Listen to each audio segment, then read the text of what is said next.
Dibuka dengan memperlihatkan mobil box penyantap babi yang seolah menandakan sesuatu yang mencurigakan dan jelas tidak tahu itu apa ya. Selanjutnya beralih ke tempat maksiat pemuda-pemudi dalam rangka Halloween, yang mana di situ diperlihatkan seorang wanita bernama Kelly yang dihampiri lelaki yang kita sebut saja Markus, di mana di situ Markus mengajak Kelly untuk melakukan namun naas tanpa mereka berdua sadari di situ sudah ada kamera yang merekamnya.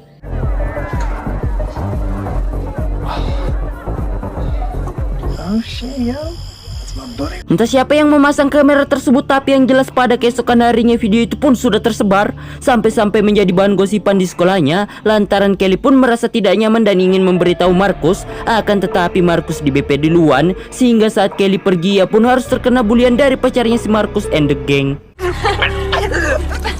Namaste, whore. Tak hanya itu saja, saat ingin pulang ia pun mendapatkan cocoretan salut di mobilnya. Dan singkat cerita, ketika berada di rumah saat ingin memandian, tiba-tiba ia terkejut karena si ibu yang nyelonong masuk WC aja ingin menyampaikan kalau Kelly mendapatkan panggilan dari sebuah keluarga, sebab rupanya Kelly kerja sampingan sebagai bocah sitter. Kylie? What? Saat dalam perjalanan terlihat pengendara mobil box di awal memandangi Kelly seolah menandakan akan terjadinya sesuatu. Dan singkat cerita sampailah Kelly di rumah orang yang memanggilnya yang bernama Harrison, yang mana Harrison meminta Kelly untuk menjaga kedua anaknya yang bernama Bobby dan Sam selama Harrison dan istrinya pergi ke kota.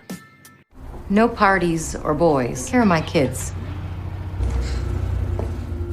Ketika di malam harinya saat Kelly sudah membobokkan kedua bocil asuhannya, ia pun mendapatkan treat or treat dari seorang bocil bertopeng babi. Dan karena pada saat itu waktu Halloween, Kelly pun ingin memberinya permen. Lalu tiba-tiba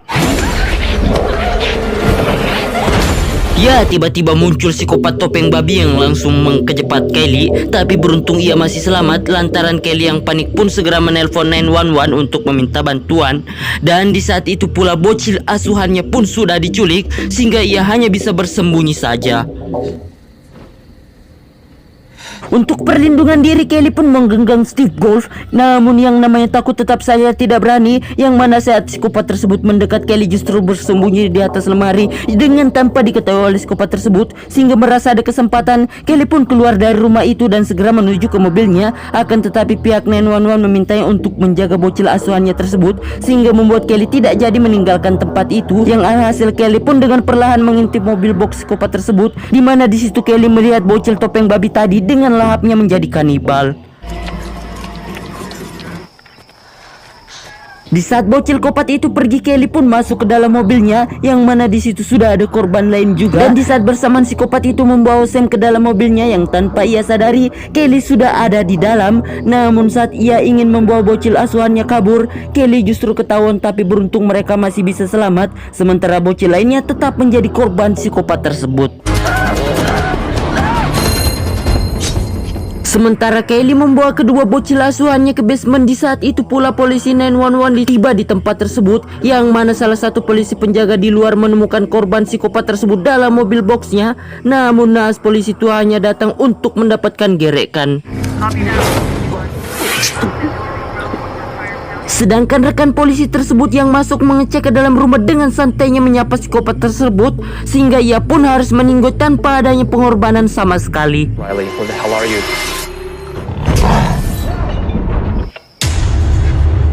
Merasa kiranya polisi itu sudah tidak bisa diharapkan, Kelly pun meninggalkan kedua bocil asuhannya guna untuk mencari bantuan. Dan singkatnya ketika berada di jalan tanpa sengaja ia justru bertemu Markus. Namun pada saat itu pula para psikopat babi itu nongol, sehingga Markus pun langsung tancap gas. Sesaat kembali ke rumah tersebut, Kelly pun segera menjemput kedua bocil asuhannya sembari Markus menunggu di mobil. Namun setelah Kelly menjemput kedua bocil tersebut, psikopat tiba-tiba nongol yang langsung mencolok selangkangan Markus.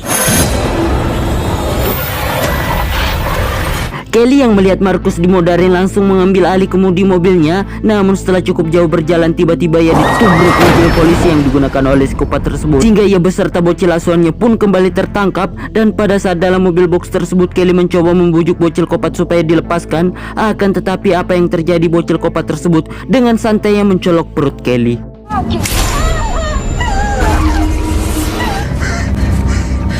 Akan tetapi hal itu bukan apa-apa, yang mana Kelly langsung membuat bocil kopat tersebut pingsan lalu melihat wajah di balik topengnya. Dan pada saat itu pula salah satu kopat yang di kabin mobil mengaku bahwa ia telah mensabotase saluran panggilan HP Kelly, sehingga saat Kelly menelpon, si kopat itu pun mengetahui pembicaraannya, yang dengan kata lain ternyata 911 yang diteleponnya adalah si kopat itu sendiri. Dan pada saat mobil tersebut berhenti, Kelly pun dari belakang langsung membunuh driver si kopat tersebut.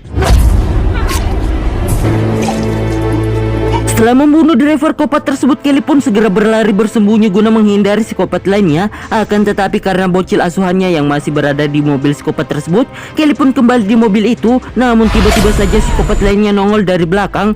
Tapi meski begitu, Kelly masih bisa membunuh psikopat tersebut dengan mencolok batang lehernya. That's your fucking wires.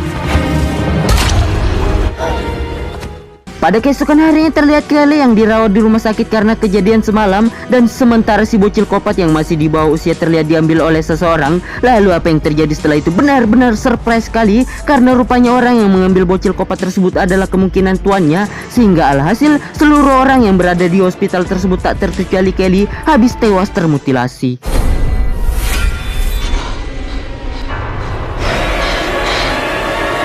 Lalu apa yang terjadi setelah itu? Tiba-tiba film pun sudah selesai.